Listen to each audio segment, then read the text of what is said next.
Hello, today I am going to be reading The Sneetches, written and illustrated by Dr. Seuss. And The Sneetches is the opening story in Dr. Seuss's The Sneetches and Other Stories. Now, the Starbelly Sneetches had bellies with stars. The plain belly Sneetches had none upon theirs. Those stars weren't so big, they were really so small. You might think such a thing wouldn't matter at all.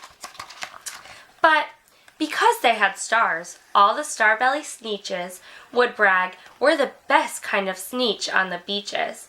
With their snoots in the air, they would sniff and they'd snort. "We'll have nothing to do with the plain belly sort." And whenever they met some, when they were out walking, they'd hike right on past them without even talking. When the Starbelly children went out to play ball, could a plain belly get in the game? Not at all. You only could play if your bellies had stars, and the plain belly children had none upon theirs. When the Starbelly Sneetches had Frankfurter roast, or picnics or parties or marshmallow roast, they never invited the plain belly Sneetches. They left them out cold in the dark of the beaches. They kept them away, never let them come near, and that's how they treated them year after year. Then one day, it seems, while the plain belly Sneetches were moping and doping alone on the beaches, just sitting there wishing their bellies had stars, a stranger zipped up in the strangest of cars. "My friends," he announced in a voice clear and keen, "my name is Sylvester McMonkey McBean, and I've heard of your troubles. I've heard you're unhappy, but I can fix that. I'm the fix-it-up chappie. I've come here to help you. I have what you need, and my prices are low, and I work at great speed, and my work is 100% guaranteed." Then quickly Sylvester McMucky McBean put together a very peculiar machine, and he said, "You want stars like a Starbelly Sneetch? My friends, you could have them for $3 each. Just pay me your money and hop right aboard." So they clambered inside. Then the big machine roared, and it clonked and it bonked and it jerked and it burked and it bopped them about, but the thing really worked. When the plain belly Sneetches popped out, they had stars. They actually did. They had stars upon theirs. Then they yelled at the ones who had stars at the start, "We're exactly like you. You can't tell us apart. We're all just the same now, you snooty old smarties. And now we could go to your Frankfurter parties."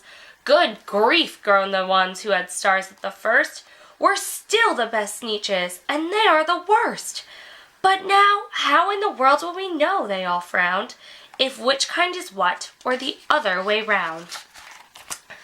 Then up came McBean with a very sly wink, and he said, "Things are not quite as bad as you think. So you don't know who's who, that is perfectly true. But come with me, friends. Do you know what I'll do? I'll make you again the best Sneetches on beaches, and all it will cost you is $10 eaches."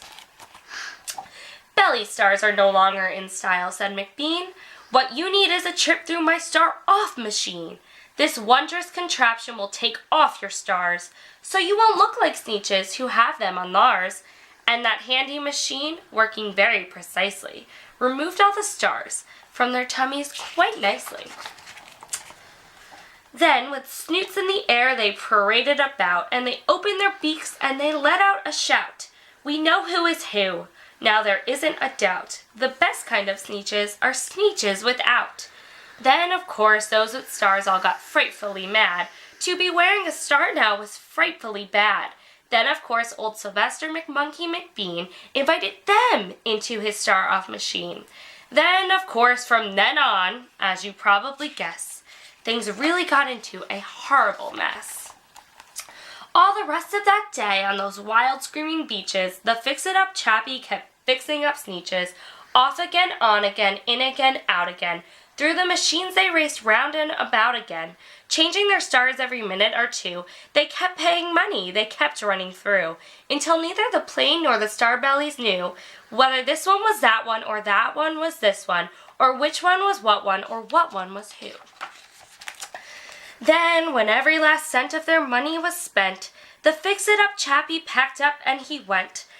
He laughed as he drove in his car up the beach. They will never learn. No, you can't teach a Sneetch. But McBean was quite wrong. I'm quite happy to say that the Sneetches got really quite smart on that day. The day they decided that Sneetches are Sneetches and no kind of Sneetch is the best on the beaches.